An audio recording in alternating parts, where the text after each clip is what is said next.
My guest today is Karim El-Ayoubi, author of the newly published Realonomics, How the Economy Really Works and How to Fix It. Now, having gained a degree in philosophy, politics and economics at Oxford University, Karim found work at some of the world's top banks, including JP Morgan, Chase Manhattan and Goldman Sachs. And it was there that he discovered that academic economic theory had no real link to world market activity. This reality gap widened further when he became a stock market trader himself. And when the great financial crash struck in 2008, Karim's already broken faith in conventional economics inspired him to find other ways to truly understand the financial world around him. And this led him to pioneering economists like Steve Keen, Richard Werner, and the rabbit hole of empirically derived economic theories that sadly remains mostly forgotten and ignored at most universities today. The process of discovery led him to write Realonomics, which he hopes will offer similarly disillusioned thinkers a better understanding of how our economy really works and how we can make it better for ordinary people.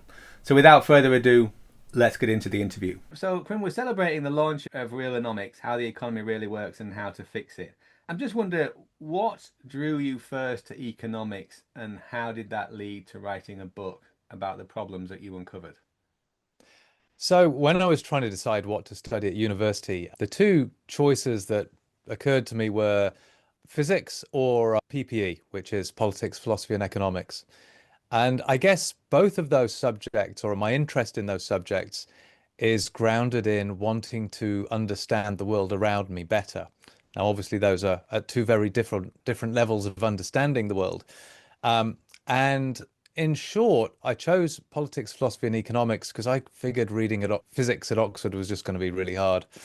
And I thought to study three subjects would be more interesting than just spending 3 years on one. So that was what led me to PPE. And of the three, economics was my first love, really because I've always loved maths. I'm one of those strange people that likes doing calculus and equations and things. And so there's a little bit of maths in economics. And so it appealed to that, slightly more precise scientific side of my nature. Yeah, that's basically what steered me in that direction. And what led you to write the book about your findings? So I left university and I worked for some fairly big banks in the city. And it became immediately very obvious that what we were taught in terms of economic theory didn't match up with what I was seeing in terms of economic reality. And I learned to trade and began trading with my own money. And again, it just was a completely different world from what we were taught at university. Nothing you learn at university will teach you how to be successful in the financial markets. So that was very disillusioning and educational and eye-opening. And then the 2008 great financial crisis happened. And I think by that stage, I already realized that academic economics didn't have much to tell us about the crash because academic economics pretends that money is just a medium of exchange. It's just a way of keeping score. And therefore, the corollary of that is that banks are just intermediaries and they don't actually make any of the decisions that affect the economy. And so in economics, banks and money are considered completely irrelevant. They're completely left out of the analysis. But we lived through a crisis in which global banks and the debt and lending practices that they'd been pursuing caused the world economy to crash. And, suddenly the governments had to bail out the banks with huge amounts of money. Conventional economic theory had nothing to say about that, couldn't explain it, can't even explain it in hindsight. And I think if you have a theory that can't even explain events in the economy in hindsight, that really should be a massive red flag that the theory's gone off on the wrong tangent. So when all of that happened, I was reading information about the economy and markets and watching interviews with interesting people. One day I came across an interview with Richard Werner on RT of all channels, and he talks about how banks create money out of thin air when they make loans to the likes of you and me. And he explained how then once they've created new money, the banks get to choose who gets that new money. And broadly, there's three classes of borrowers. There are people who buy assets, so that could be houses or financial assets. That could be consumers who will go out and buy goods and services, or that could be firms who produce the goods and services. And depending on who they direct the money to, that really changes what happens in the economy. And listening to this Werner interview was, I mean, it was a whole light show going off in my head because I just recognized immediately that what he was talking about made sense in terms of, my work experience and our experiences throughout the GFC and what you see in the world around you day to day. And so his description of how the economy operated made much more sense to you having seen. So I think you worked behind the scenes in the investment banks, observing what was really going on, like the plumbing side of banking rather than the deal making side of banking. Is that correct? Correct. Yeah. I mean, when we think of investment banks, we think of traders, shouting into telephones, buy and sell. But for every one of those, there's 100 people in the back office checking that the money and the shares or bonds end up in the right place. So yeah, I was working in back offices doing more of the sort of support functions of the banks. But even there, working, you get to see all of these financial assets getting shuffled around the city, passed from one pair of hands to the next. And yeah, you form conclusions based on that experience. Hmm. And so you have the experience in the banks and your experience as a trader of knowing, of realizing what works and what doesn't, and experiencing that success or failure yourself. You then Yeah. have that epiphany listening to Richard Werner. What happened then?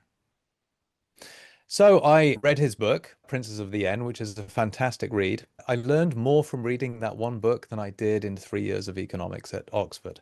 It's based on his time in Japan, where he worked for Jardine Fleming and also at the Bank of Japan. He was able to interview a whole series of banking officials from the very top of the Bank of Japan right down to regional and local bank managers. And so through that series of interviews, he pieced together how the banking system actually works, where the money actually comes from, what determines where the money flows to. And so his work was all empirically derived based on hours and hours of interviews.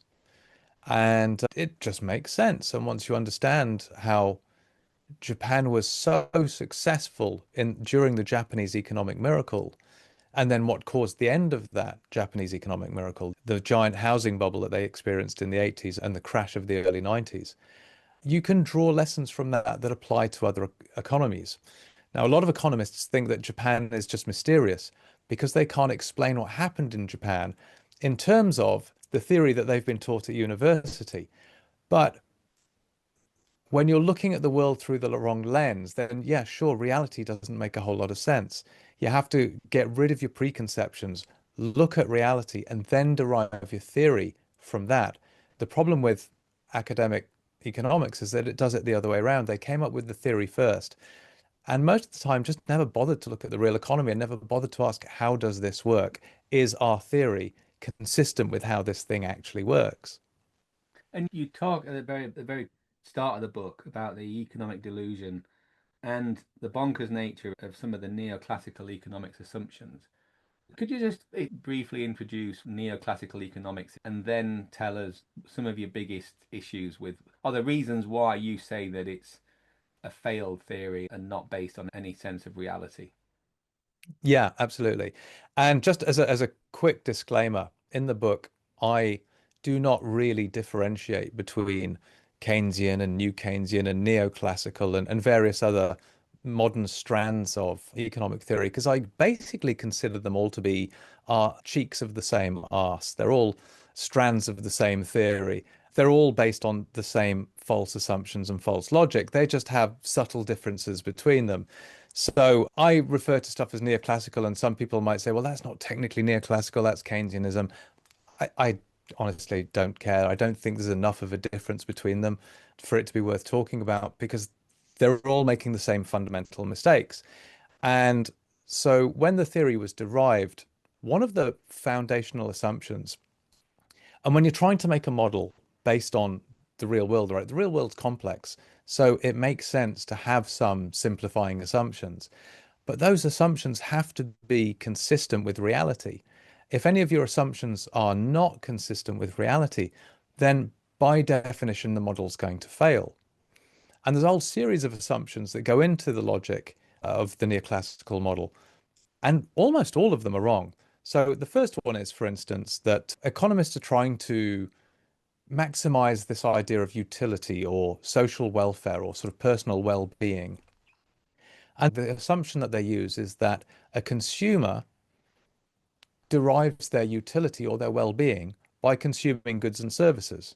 And so more consumption equals more well-being without limit. And there's nothing else that goes into a human being's well-being. So they ignore things like relationships, all the stuff that makes life worth living. And it's purely a linear relationship between consume more goods and services, you're better off as a person. Okay, well, I think we all know that that's not true. We've had empirical studies which have shown that actually your sense of well-being and happiness does go up in the beginning with your income, but then it plateaus. It reaches a point at which more income doesn't translate into more happiness. So happiness clearly isn't just about consuming goods and services. And then the other assumption, which I rail against a lot in the book, is the one of perfect information, which is the idea that a consumer knows everything about all the goods and services in the market and can instantly make these choices to maximize their welfare from the thousands and thousands of options that there are out there. But if anyone that's ever bought anything knows, you can spend quite a lot of time researching which car you want to buy or which washing machine is going to be the best for you. So we don't have perfect information. And that leads us to really perverse outcomes because let's say you have an idea for starting a business. If you have perfect information, then you already know before you even start the business how much you're going to sell of this new product and what price you can charge for it and how much money you're going to make. And so there's no risk. Whereas in the real world, you don't know how much you're going to sell of something. You don't know what profit you're going to make. So you're taking a huge risk. And so that assumption leads you to outcomes that are the opposite of what might happen in reality, because in a risk-free world, you might decide to set up the business. But in a risky world, you might go, that's too much risk for me. I'm not going to do that. So the assumption of perfect information very often leads economics in precisely the wrong direction. And then you have the idea that we were taught in macroeconomics that was, well, you study microeconomics. So you study the actions of individual firms and consumers, and then you aggregate upwards from there to get a model of the macroeconomy. The trouble is that that aggregation doesn't work because the macroeconomy can do things that an individual or a firm can't do. The macroeconomy, for instance, has to create new money. Well, firms and people can't do that. So you have a fundamental difference between the macroeconomy and the microeconomic actors. Trying to derive a macro model from micro models just doesn't work. That aggregation fails. But students are never taught that in university. It's never discussed. So there's so much that's wrong with both microeconomics and macroeconomics that it's just the wrong lens to look at the real world. And that's why you'll find if you spend a lot of time listening to hedge fund managers, they all say that they have proprietary models. You'll never hear someone who actually manages money in the real world talking about what they learned in economics at university. They all work off proprietary models that they've developed themselves from looking at economic data. I think what it also generates, your critique of neoclassical economics, is given how flawed it is, what purpose does it serve? And I know you go into that in the book. Yeah, I mean, academic economics was a wonderful intellectual exercise, but the problem was because it wasn't grounded in real world assumptions, because it was all theoretical, effectively what you become is an expert in a world that doesn't exist. What neoclassical economics teaches us is that perfect competition would maximize social welfare only if certain assumptions, certain very restrictive conditions existed. And those conditions don't exist in the real world. So, for instance, the condition that people's utility is only dependent on consumption, that doesn't exist in this world. The idea of perfect information, that doesn't exist in this world. So, what we have is a model that says, sure, perfect competition or competitive markets would be a great way to optimize social welfare. but not in this universe. So we have to look at the world as it is, not the world we want it to be. And I know in the beginning of the book you talk about the vested interests in the late 19th century that removed land as an input of production, and that basically laid the foundations for this dysfunctional, non-reality based system today. Yeah, that's a really interesting story because the classical economics of Adam Smith and David Ricardo, they treated production as requiring three inputs, one of which was labor, one of which was land, and one of which was capital or equipment. And this made a whole lot of sense. But what you discover when you do that is that a lot of the returns end up going to the landowners. And so this became something that the famous sort of journalist and economist Henry George wrote about, his famous campaign to promote land value taxes as a way of promoting not just greater equality, but also it being more efficient for the economy, because the landowners effectively get to earn more money for doing no work, and the capitalists and the entrepreneurs take all the risk, but they end up giving more of the profits to the landowners. So people like J.P. Morgan and Ezra Cornell, when they funded universities like Cornell University and Columbia University, for instance, we're talking about the late 1900s and the early 20th century. And J.P. Morgan hired as the head of the economics department a guy called J.B. Clark. J.B. Clark had written a series of articles arguing against land value taxes. He basically had a position that would protect landowners. And J.B. Clark, bizarrely, his arguments were really strange. He argued that there was no difference between one form of capital and another. And so he argued that land was just a form of capital, and there was no difference between land as an input and machinery. He even argued that one could transmute into the other.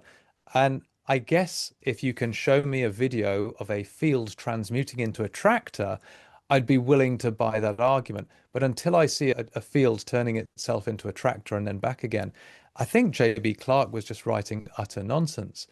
But that did not hurt his career. However, he was hired to run the university, and he then hired like-minded people, and you get this self-selecting profession. And then eventually you get peer review comes along with academic journals. And again, because all of the people at the top of these organizations all have the same view of the world and the same assumptions and the same models, it's very hard for any new ideas to take hold. As Max Planck once said, this is a paraphrase of his actual quote, but it rolls off the tongue a little bit easier. Physics advances one funeral at a time. The idea being that even in a hard science like physics, where you test your ideas with experiments, you have to wait for the old academics to die out before new ideas can become accepted. Unfortunately, in a social science like economics, old academics can die out, but the old ideas never do. Mm, fascinating. I know you got into some hot water about some of your feedback on the supply curve and your critique of that. I just wonder if you can give us a brief introduction to the challenge on the supply curve that you found. Yes, absolutely. So everybody is familiar with that old graph of supply and demand, the two lines that cross, the idea being that consumers will buy less of something the more expensive it is, and that's your downward sloping demand line.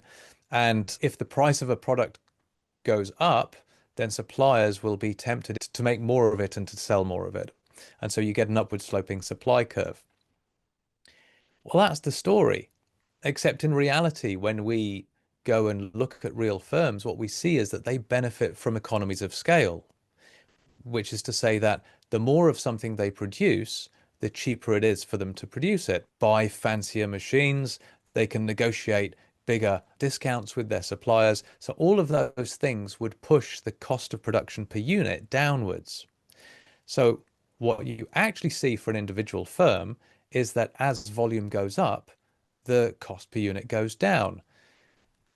And one of the sort of basic tenets of neoclassical economics is that in a competitive market, the process of competition will force the price down to the cost of production, so that, you know, one firm might want to charge a higher price, but another firm will come along and undercut it.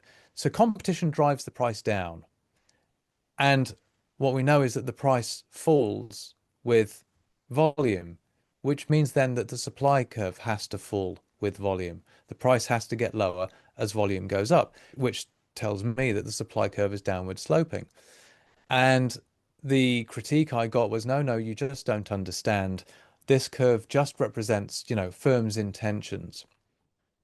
Well, that's great. Intentions are wonderful. I'm sure if somebody was willing to pay me more, I would be willing to work more hours. But you have to look at the world the way it is, not the way you want it to be.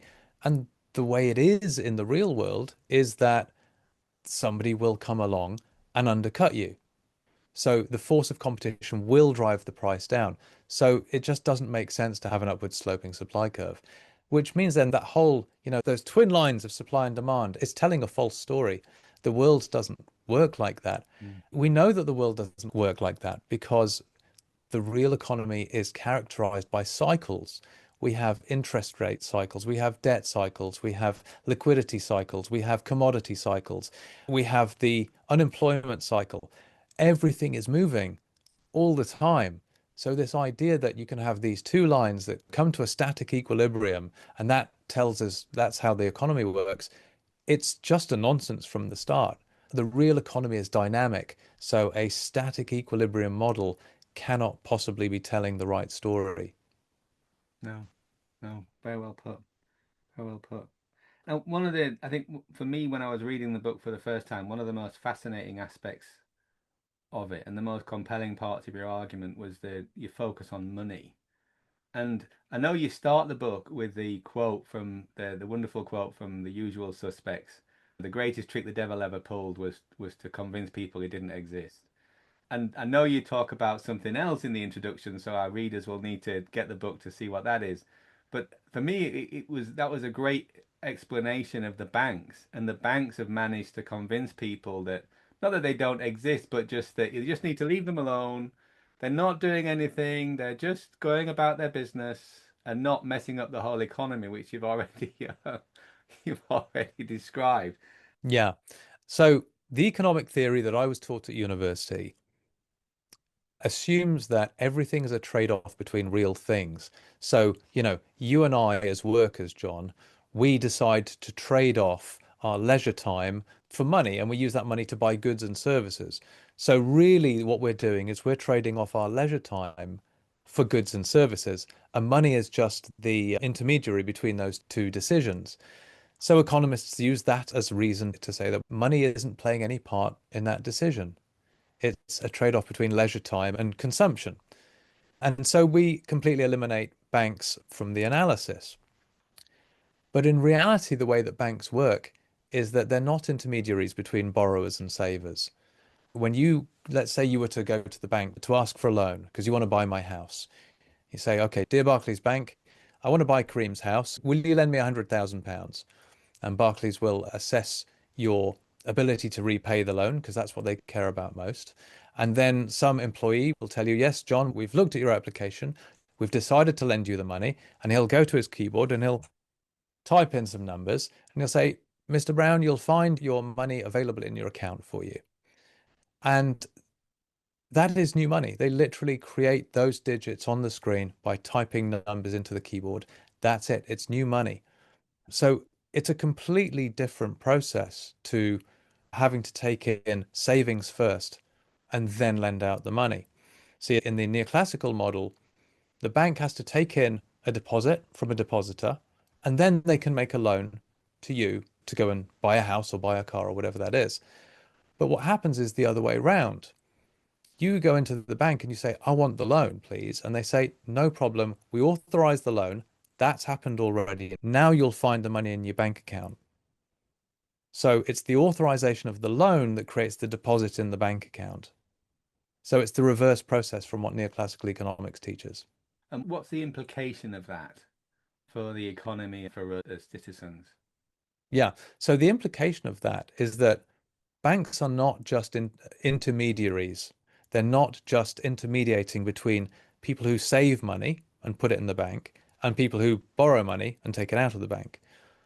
The bank actually creates new money and they get to decide who gets that money. So bank lending policies de determine what happens next in the economy. So if banks decide that lending to businesses is too risky, it's really hard when some guy comes to us and says, look, I've got this business idea for a brand new product and I think it's going to be really successful. And the banker has no experience in that market. He has no experience of this person. He's just got to take a punt on a person and an idea. That's a really difficult thing to do. But alternatively, another borrower comes along and they say, well, look, I've got a job, I've got a salary, I've got this stable income, and I want to buy a house, and you can secure the loan against that house. And the banker goes, well, that's a really easy proposition for me because I can lend you 90% of the value of that house. And we know that most of the time, the price of houses is going up. And in the meantime, I know you can afford the repayments out of your salary. So yeah, I'll authorize that loan. That's easy. I mean, let's face it, a teenager could run a mortgage book because it's very easy to value a house in the age of the internet. And it's very easy to assess somebody's income and run a credit check on them and, take a bet as to whether they'll repay the loan or not. And if they don't, it doesn't matter because you've got the asset. So you have fundamentally different propositions for banks. What we want is for banks to be lending to people who have great business ideas.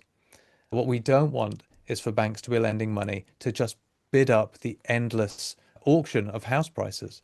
And what we've seen since financial deregulation in the 70s and 80s is that banks didn't do mortgage lending prior to 1976. I think they were maybe 3% of the mortgage market. Now banks have taken over the mortgage market. It's easy money for them. The more house prices go up, the more you and I have to borrow to buy a house.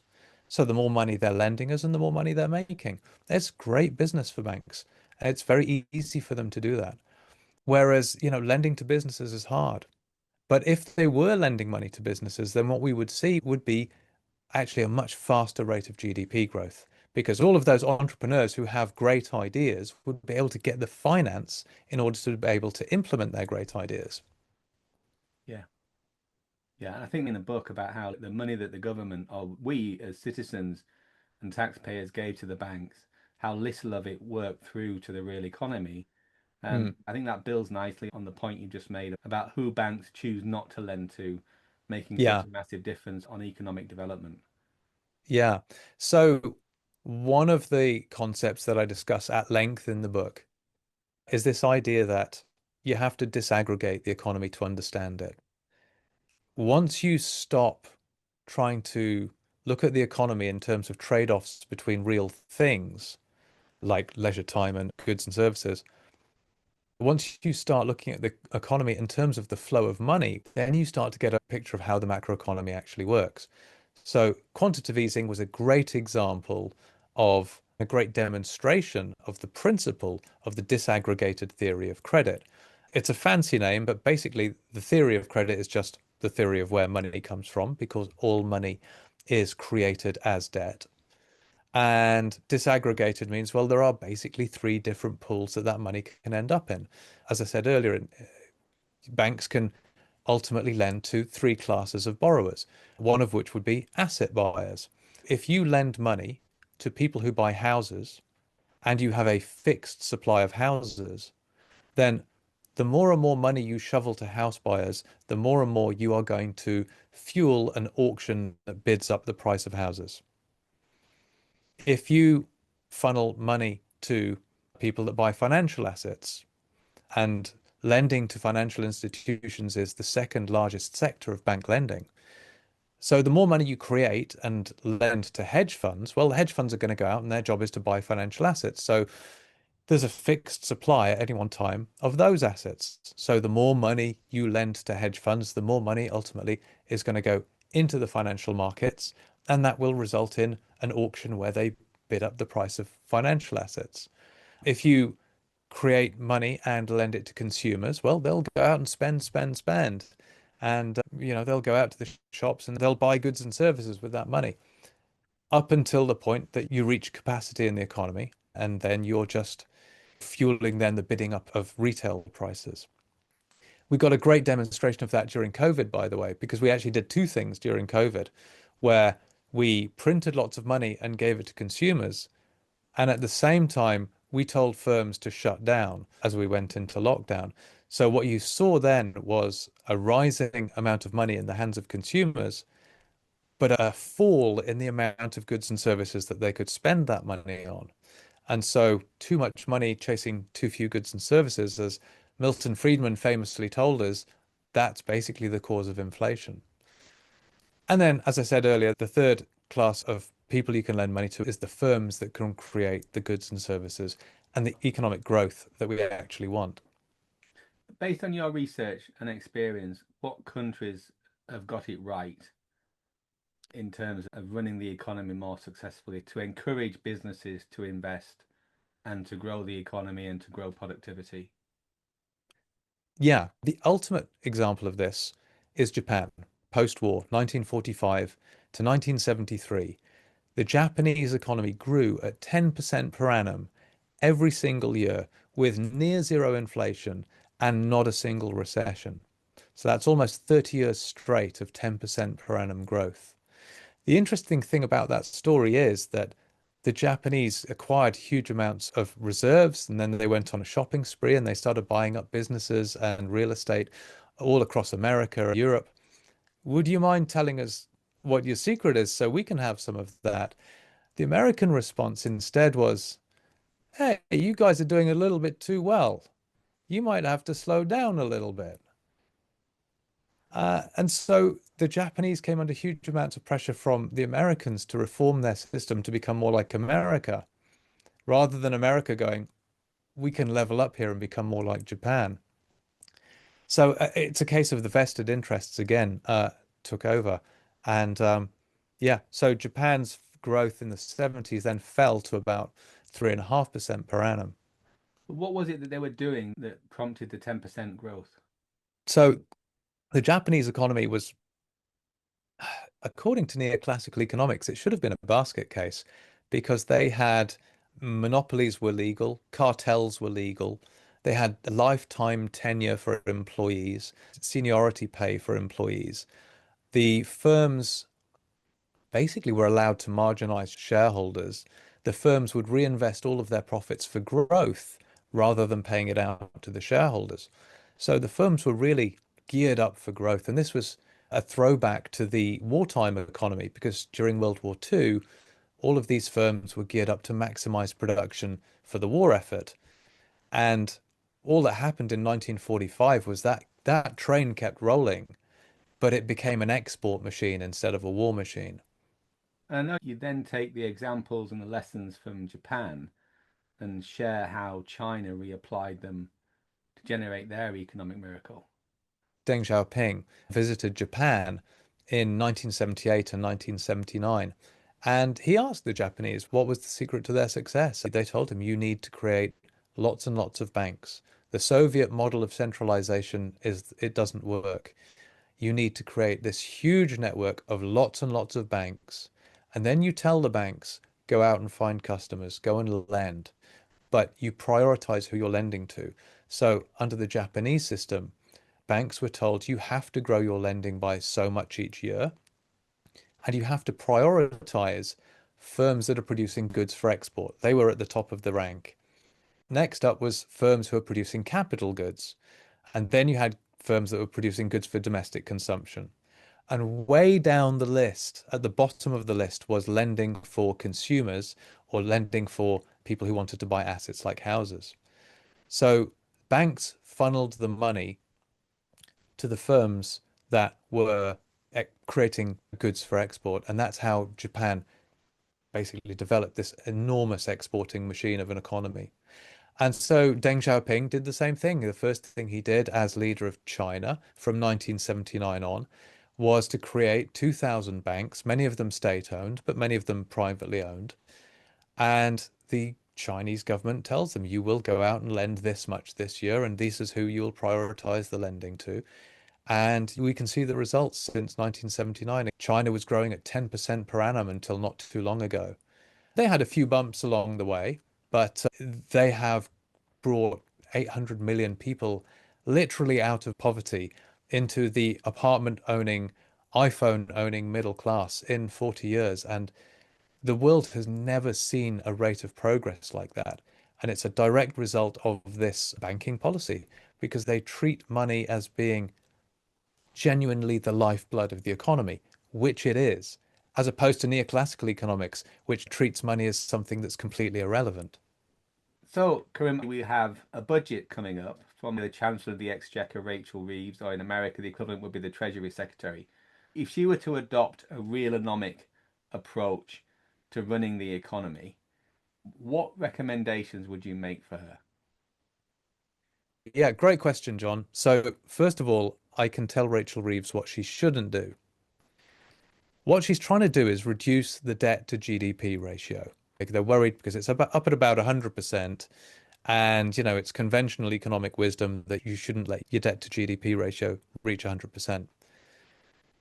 Well, first of all, I tell Rachel Reeves, don't worry. America's debt to GDP ratio is nearly 130%. Singapore, which is seen as this beacon of financial prudence in the Far East, is 160%. And Japan's debt to GDP ratio is 240%. So we've got a bit of a way to go before we start turning Japanese. And here's why raising taxes doesn't pay down the debt to GDP ratio. If Rachel Reeves comes along and let's say she wants to tax Joe Public by £1,000 and use that to pay down the debt. Okay, sure, you reduce the debt, the numerator, the top line of that ratio by £1,000. But what happens is that Joe Public would have spent that money on goods and services. And so you're simultaneously reducing the denominator of that ratio by £1,000 because Joe Public can now not spend that £1,000 on goods and services because they've given it to the government. So the numerator goes down by £1,000, the denominator goes down by £1,000, the ratio stays the same. And the Tories ran this experiment from 2010 to 2016. They ran austerity policies continuously for 6 years.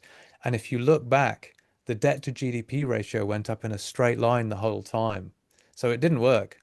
And eventually, the Treasury officials who are advising this policy realized, yes, this doesn't work. And so they formally abandoned austerity around about 2016. I forget the exact date. So, number one, don't put up taxes to try and pay down the debt, Rachel. It doesn't work. It can't work. It's just basic arithmetic. What should you do instead? Well, focus on the growth side of the equation. And in order to do that, I've got really two policies, which I talk about at length in the book. And I try and explain from first principles how money and banking work. And then that will enable people to understand why these policies become the logical conclusion.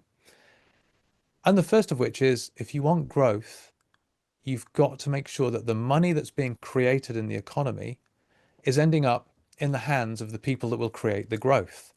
So what we need to do is start reining in the amount of credit that's being given to house buyers, for example, and we need to start increasing the amount of credit that's going to firms and entrepreneurs who will create the growth that we're looking for. And crucially, this won't cost the government a penny. It's based on the policy called credit guidance, based on what the Japanese used to do. And you simply use your authority as the government or as the Bank of England to tell the banks, we want you to reduce your lending to consumers and house buyers, and we want you to increase your lending to businesses. And that way you stop driving up house prices endlessly and you start creating more good businesses and more growing businesses. I mean, you'll probably be familiar with the old claim about Britain that Britain has invented so many new products, so many things that are part of our lives in the modern world were invented by British entrepreneurs or British inventors, but most of them were commercialized abroad because they couldn't get the funding that they needed to actually produce their inventions in this country. Our malaise has not been due to any lack of inventiveness or innovation. It's been a lack of finance. So that's the first policy. If you want growth, you've got to funnel that money to the engine of the economy, which is small and medium-sized enterprises. Those firms should be getting more money, more credit, and they will produce the growth that we're looking for. The other policy I talk about is an idea that's been around for a long time. And it's an idea called sovereign money, in which we take away from the banks their right to create money. And we tell them, sorry, banks, you can only lend out money that has been first deposited with you. And that, unfortunately, the banks won't like that and they will resist that idea. But you need money expansion to come from somewhere. You can't have economic growth without having monetary growth. And so, as an alternative to having banks create money and do it for their own profit, perhaps we could have the government create money, or rather have the Bank of England create money and give it to the government to fund their annual deficit. Because we need the money supply to go up every year. And we need the government not to be getting ever deeper into debt. So let's put two and two together and have the Bank of England tasked with creating new money for the economy, whilst at the same time keeping inflation to as close to zero as they can manage. And that new money gets injected into the economy via the government. And that enables the government to spend money where it's needed, on services, on benefits, on pensions, but without getting ever deeper into debt every year. And then that takes away the pressure for the government to be looking to us to pay increases in taxes to fund their spending. So you've got two policies there, neither of which costs the government a penny. One of which basically deals with the government debt overnight, and the other one which deals with our lack of growth over more or less overnight. Is that a variation of modern monetary theory that you've just endorsed when you talk about sovereign money? No, sovereign money's been around for a long time. I mean, Irving Fisher was talking about sovereign money in the 1930s, whereas MMT is a much newer theory. MMT has some interesting and valuable insights in terms of looking at the economy in terms of the flow of money. And it's a really valuable way of looking at the economy. But where the MMT economists like Stephanie Kelton, I think, go wrong is that she assumes that all of the money in our economy is created by the government. Whereas we know from the Bank of England paper in 2014, it's called Money Creation in a Modern Economy. And in that paper, the Bank of England told us, told the world, told the economics profession that 97% of the money in the British economy was created by banks when they extended loans. So there's a problem with the MMT analysis, and I think it's that they assume that all the money is created by the government and they ignore the role of the banks. And the banks play 97% of the part of this story. Any more recommendations for Rachel? Look, if she did just those two policies alone, credit guidance and sovereign money, it would be such a radical transformation that I think in a few short years we wouldn't recognize the country. The problem is that the only people that understand these ideas are the people that want them suppressed, which is the bankers who profit from them. There's an interesting anecdote that Richard Werner told, I think it was in his Tucker Carlson interview, about how Larry Summers, who was one of the heads of the Federal Reserve in America, had written about the importance of credit in the economy back in the 1960s. And then he got hired to some very important positions in some banks and never talked about credit again. And when he became chairman of the Federal Reserve, never talked about credit again either. I do think there is some anecdotal evidence for the idea that the real role of money and credit in the economy is still being suppressed. I think that corruption of economics that started back in the late 1900s is still going on. I think central banks have got better in recent years. They've been experimenting with monetary policy and with quantitative easing and so on. I think they've still got a lot of lessons to learn because quantitative easing has a use when you have a banking liquidity crisis. But once you're out of that crisis, you shouldn't be doing it. But we've made a lot of progress. I think the biggest problem with my ideas or my two policy suggestions for Rachel is that the banks won't like them and they're incredibly powerful. Yeah. I think you referred to Milton Friedman saying that governments never have a budget constraint, they have an inflation constraint.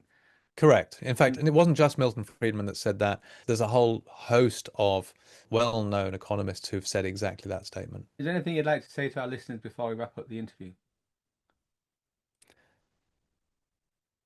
Things don't have to stay the way they are. The truth is that we live in a monetary economy.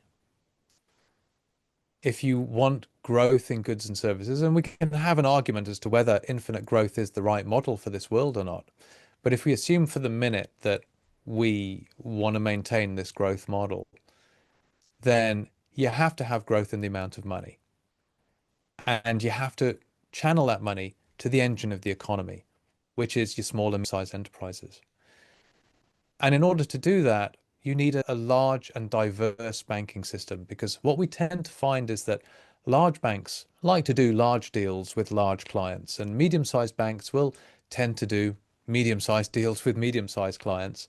And small banks, which will very often be your newer banks, will tend to do smaller deals with small companies. And this thing operates a little bit like the cardiovascular system of the body, right? You've got the major arteries pumping blood to the major organs. You've got this ever smaller network of capillaries channeling blood to the smaller and smaller parts of the body. And you need your banking system to be like that with your economy. Your banking system needs to be channeling money to all parts of the economy. That's your large multinational giants and your small one-man band, your gardener or your window cleaner, right? All of these people need to have access to credit in order to be able to set up and operate their business. And that's how you get a healthy economy. It starts off with a healthy financial system.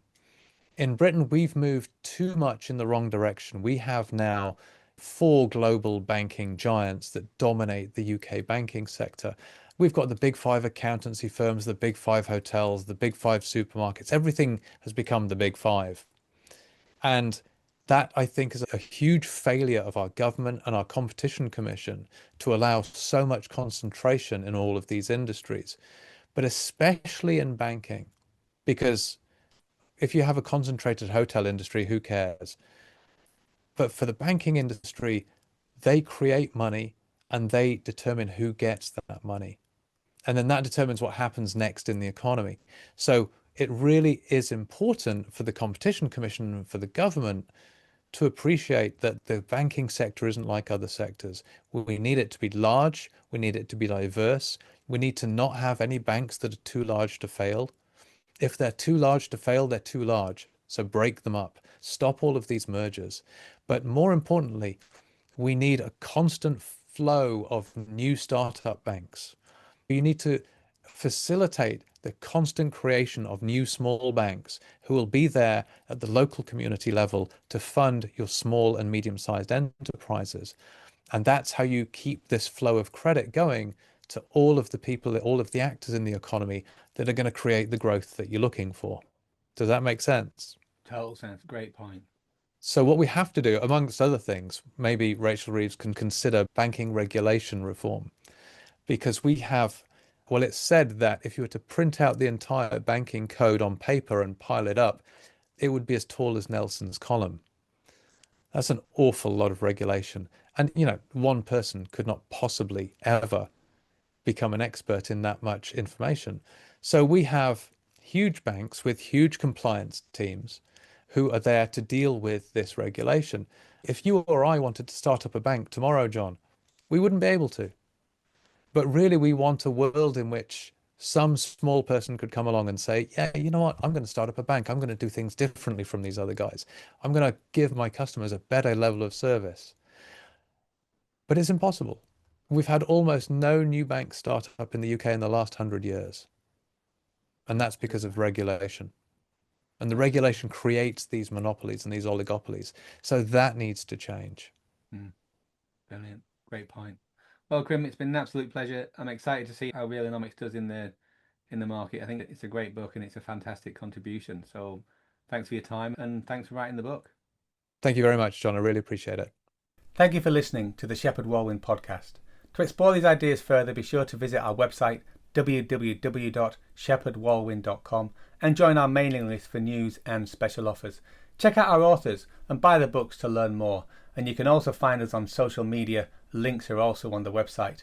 And if you like the podcast, please head over to iTunes or Spotify to give us a review. It's surprisingly helpful in getting the ideas out there.